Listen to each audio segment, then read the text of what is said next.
data painting an increasingly worrisome picture for the U.S. jobs market. For the first time in years, job seekers are outnumbering job openings. CNN's Vanessa Yurkevich is following this story for us. What are you seeing here, Vanessa? Yeah, this is a JOLTS report that we get every single month, and it precedes oftentimes the jobs report that we'll get later in the week. But this JOLTS report essentially revealed that there are fewer jobs available than those that are looking for those jobs. So in the month of July, it reveals that there are 7.18 million jobs open.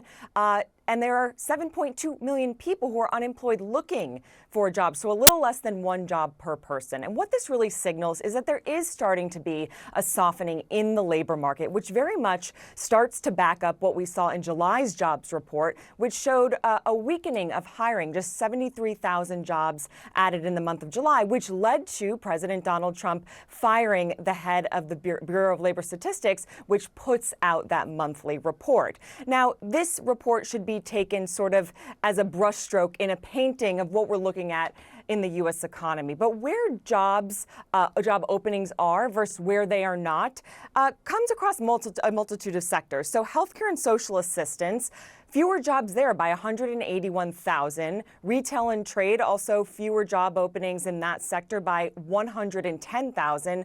Mining and lodging, fewer jobs by 13,000, and then you can see there are pickups in construction, manufacturing, and wholesale. As I mentioned, Brianna, this report, this JOLTS report, is just before the big jobs report on Friday, which will tell us just how many jobs were added in the month of August. Brianna. And tell us about this Trump tariff lawsuit that you were tracking here, because the administration, potentially, theoretically, could be forced to pay back a lot of revenue here.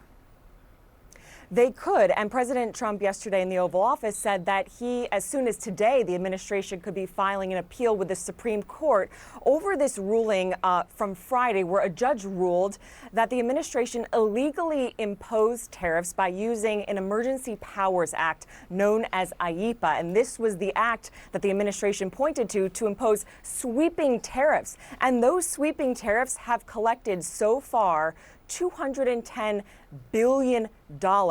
But those tariffs, that money that you see on your screen right there, paid for by U.S. importers and U.S. retailers who are bringing in products paying those tariffs. Now, if this appeal by the administration does not ultimately stand and the administration has to cease collecting tariffs on October 14th, or has to pay back those tariffs, that gets a bit complicated. There's a lot of uncertainty around how that ultimately happens.